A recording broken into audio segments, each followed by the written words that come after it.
Hi అండి. I'm doctor Swathi Bobba, consultant gynaecologist and revive plus hospital. ఇవాళ మనం ప్రెగ్నెన్సీలో హైపోథైరాయిడిజం గురించి మాట్లాడుకుందాం. థైరాయిడ్ గ్లాండ్ అంటే బటర్‌ఫ్లై షేప్‌లో మన నెక్ దగ్గర ఉంటుంది. అది మన మెటబాలిజంని T3, T4 హార్మోన్స్ ద్వారా రెగ్యులేట్ చేస్తుంది. హైపోథైరాయిడిజం అంటే థైరాయిడ్ గ్లాండ్ మన బాడీకి కావాల్సినంత హార్మోన్స్‌ని ప్రొడ్యూస్ చేయలేకపోవటం.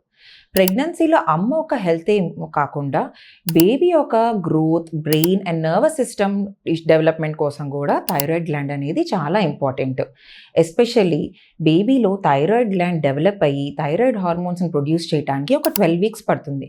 సో ఈ first 3 months baby thyroid hormone కోసం మదర్ మీదే డిపెండ్ అవుతుంది. ఇది ఎందుకు వస్తుంది? ప్రెగ్నెన్సీలో మెటబాలిక్ డిమాండ్ అనేది చాలా ఎక్కువ అవుతుంది. దానివల్ల హైపోథైరాయిడిజం రావచ్చు. దాన్ని జెస్టేషనల్ హైపోథైరాయిడిజం అంటాం. లేదా ఆటోఇమ్యూన్ డిజార్డర్స్ వల్ల కావచ్చు, ఐరన్ డెఫిషియన్సీ వల్ల కావచ్చు, లేదంటే అంతకుముందు ఎప్పుడైనా థైరాయిడ్కి సర్జరీ అయినా, లేదా జెనెటికల్గా కూడా రావచ్చు.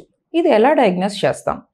జనరల్గా కనిపించే సిమ్టమ్స్ వచ్చేసి వెయిట్ గెయిన్, హెయిర్ ఫాల్, మలబద్ధకం, లేదా నీరసంగా బద్ధకంగా ఉండటం, నిద్ర ఎక్కువ పోవటం, డ్రై స్కిన్ ఇవన్నీ ఉంటాయి. కానీ ఈ లక్షణాలన్నీ మనకి నార్మల్ ప్రెగ్నెన్సీలో కూడా కనిపిస్తాయి. అందుకోసమే ఖచ్చితంగా బ్లడ్ టెస్ట్ చేసుకుని కన్ఫర్మ్ చేసుకోవాలి. TSH, T3, ఫ్రీ T4 హార్మోన్సే కాకుండా అవసరమైతే యాంటీబాడీ టెస్ట్ కూడా చేస్తారు. నార్మల్గా TSH లెవెల్స్ మోర్ దెన్ 5 ఉండి T4 నార్మల్ ఉంటే సబ్క్లినికల్ హైపోథైరాయిడిజం అంటాం. కానీ ప్రెగ్నెన్సీ ఆర్ ప్రీ కన్సెప్షన్లో TSH లెస్ దెన్ 3 అనేది మెయింటైన్ చేసుకోవాలి. ఎస్పెషల్లీ ఫస్ట్ ట్రైమిస్టర్ అంటే మొదటి 3 నెలల్లో లెస్ దెన్ 2.5 TSH అనేది నార్మల్. తీసుకోవాల్సిన జాగ్రత్తలు ఏంటి? ప్రెగ్నెన్సీ కన్ఫర్మ్ అయినా లేదా ప్రెగ్నెన్సీ ప్లాన్ చేస్తున్నామన్నా థైరాయిడ్ టెస్ట్ చేయించుకుని TSH లెవెల్స్ మోర్ దెన్ 3 అలా ఉంటే ఖచ్చితంగా మీ గైనకాలజిస్ట్ని కన్సల్ట్ అవ్వాలి.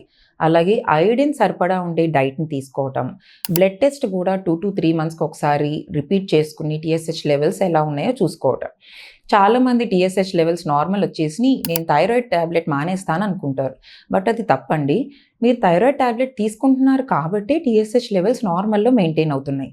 అలాగే కొంతమంది థైరాయిడ్ ట్యాబ్లెట్ తీసుకుంటే మళ్ళీ ఆపకూడదు, అందుకు నేను అసలు స్టార్టే చేయను అనుకుంటారు. అది తప్పు. ఎందుకంటే జెస్టేషనల్ హైపోథైరాయిడిజం చాలామందికి ప్రెగ్నెన్సీలో వచ్చినా డెలివరీ అయిన 1 to 2 మంత్స్కి నార్మల్ అయిపోతుంది. కొంతమందికి మాత్రమే కంటిన్యూ అవుతుంది. అలాగే ట్రీట్మెంట్ తీసుకోకపోవటం వల్ల మిస్క్యారేజెస్ అయ్యే ఛాన్సెస్ ఉంటాయి. లేదా బేబీ యొక్క గ్రోత్ అండ్ డెవలప్మెంటల్ ఇష్యూస్ కూడా ప్రాబ్లం అవ్వచ్చు. లేదా ప్రీ టర్మ్ డెలివరీ అయ్యే ఛాన్సెస్ కూడా ఉంటాయి. ట్రీట్మెంట్ అనేది చాలా సింపుల్ అండ్ సేఫ్ అండి. లెవోథైరాక్సిన్ ట్యాబ్లెట్ తీసుకోవటం, అది థైరాయిడ్ హార్మోన్ రిప్లేస్మెంట్. నార్మల్గా పరగడుపున ఎర్లీ మార్నింగ్ పరగడుపున తీసుకుంటే దాని అబ్జార్ప్షన్ రేట్ చాలా ఎక్కువ ఉంటుంది. సో ప్రెగ్నెన్సీలో హైపోథైరాయిడిజం అనేది చాలా కామన్. కానీ ట్రీట్మెంట్ టైంకి తీసుకుంటే దాన్ని కంట్రోల్లో పెట్టుకోవచ్చు. బేబీ అండ్ మదర్ మనకి ఇద్దరూ హెల్తీగా రావాలి కాబట్టి ప్రీ ప్రెగ్నెన్సీ ఆర్ ప్రీ కన్సెప్షన్లో థైరాయిడ్ స్క్రీనింగ్ అనేది చాలా ముఖ్యం. Thank you.